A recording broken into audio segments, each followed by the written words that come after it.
Party, किस दल का नेता, किस संगठन का इस तरह का नेता होगा, मुझे कोटि नमन करता हूँ।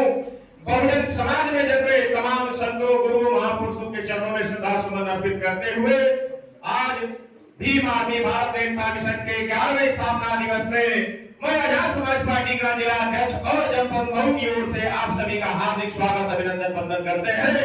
बहुत बहुत बधाई साधुवाद देते हैं। साथियों, आज बहुत गर्व का विषय है और होना भी चाहिए। आपके दिल के अंदर जो ज्वाला जगी है साथियों, वो इसी बैनर से, इसी भीम आर्मी संगठन से धीरे धीरे कारवां चला और एक कारवां इतना आगे बढ़ता चला गया कि हमारे जैसे, आप जैसे लोग खड़े होते गए। साथियों, एक ऐसा समय था कि हम लोग किसी के दरवाजे पे जाते थे तो लोगों के मन में था कि इनकी तो मुकदमा लगवाने वाले लोग हैं। तमाम लोग अलग अलग तरीके से हम लोगों को नवाजते थे। आज वही लोग, हम लोग जब दरवाजे पे जाते हैं तो स्वागत करते हैं।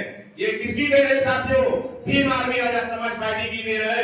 मैं भीम आर्मी को इस बधाई के आदरणीय चंद्रशेखर आजाद जी को मैं लाख लाख धन्यवाद करूंगा कि भाई चंद्रशेखर आजाद जी ने 21 जुलाई 2015 को इस आंदोलन की नींव रखा और उन्हीं के कंधे से कंधा मिला करके पुरजोर समर्थन करने वाले जो आज तक पूरे भारत में घूम घूम करके माननीय वीररतन साहब ने इस आंदोलन को आगे बढ़ाने का काम किया। साथियों, उन्हीं के साथ उसी आंदोलन को आगे बढ़ाने के लिए कमल सिंह मालिया जी ने लगातार संघर्ष किया। मैं इन तीनों महानुभावों को अपने इस धरती से क्रांतिकारी जय भीम भेजता हूँ साथियों, मीडिया के माध्यम से, कि धन्य है आप लोगों ने इस तरह बाबा साहब की विचारधारा को पकड़ करके और हम सभी के बीच में ताकतवर समाज बनाने का आपने काम किया।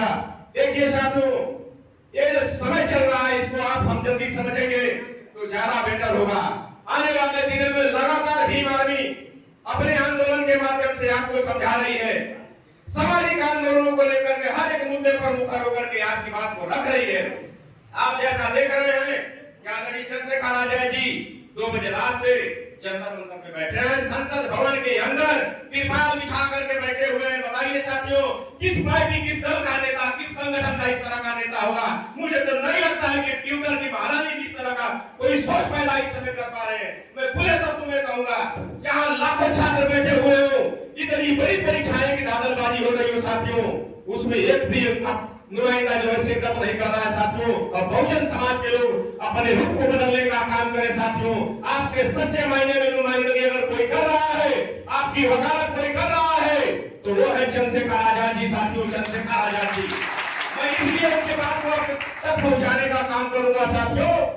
भाई चंद्रशेखर आजाद जी जब से पार्लियामेंट के अंदर गए हैं, उससे पहले का अगर इतिहास देखा जाए 2015 से लेकर के 2022 के बीच का लगातार रोडों पे आंदोलन करते करते आज भाई ने हम लोगों को भी वो रोड पे आंदोलन करने के लिए प्रेरित किए।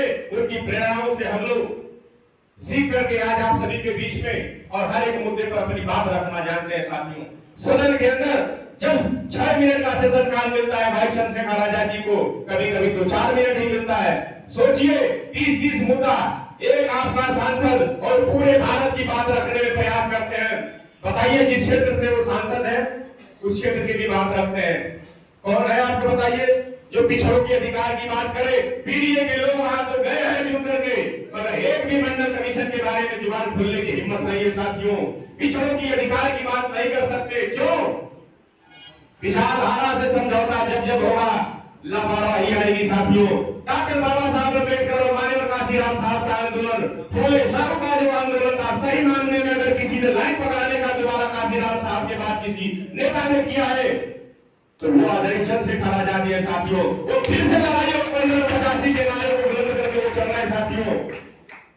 समय रहते अपने दुश्मन को पहचान लीजिए, असली क्रांतिकारी वही होता है।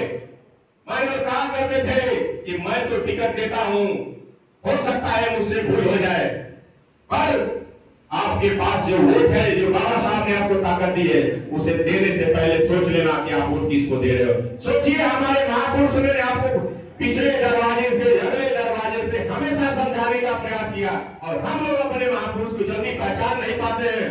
चंद्रशेखर आजाद जी के ऊपर लगातार इस तरह के कई पार्टियों के प्रदेश अध्यक्ष और तमाम लोग टीका टिप्पणी कर रहे हैं। मैं उनको नाम नहीं लूंगा। मैं बता दूं कि आपका डर ये भीम आर्मी और आजाद समाज पार्टी के लिए काफी है। इसी डर के साथ हम लोग 2027 के विधानसभा को चुनाव लड़ेंगे और मैं खास करके अपनी बात विधानसभा में रखना चाहूंगा साथियों। ये छोटा सा जनपद मऊ जनपद 353, 354, 355 और 356 4 विधानसभाओं की ये जनपद है। इस चारों विधानसभा में हमारे पास 3 प्रत्याशी मौजूद है साथियों। ये भी इस जनपद की बहुत बड़ी उपलब्धि है साथियों, बहुत बड़ी उपलब्धि है इस संगठन के लिए। और ये पदाधिकारी जो है जो चुनाव लड़ने आ रहे हैं, ये काफी अनुभवी लोग हैं। अभी भाई चंद्रशेखर आजाद जी ने जिस तरह का आशीर्वाद भाई प्रेमचंद प्रधान जी के ऊपर बनाने का उन्होंने काम किया है, आश्वासन दिया है, स्वाभाविक तौर पर इनको रखा है। तो हम सभी का एक काम है, आजाद समाज पार्टी के लोगों से भी निवेदन करूंगा, भीम आर्मी के लोगों से निवेदन करूंगा, अपने मोर्चा के लोगों से निवेदन करूंगा, महिला मोर्चा से निवेदन करूंगा कि वो लोग अपने अपने विंग को तैयार कर ले। भाईचारा कमेटी के लोगों से कहूंगा अपनी अपनी विंग को तैयार कर ले, कमर कस ले। इस बार जो विधानसभा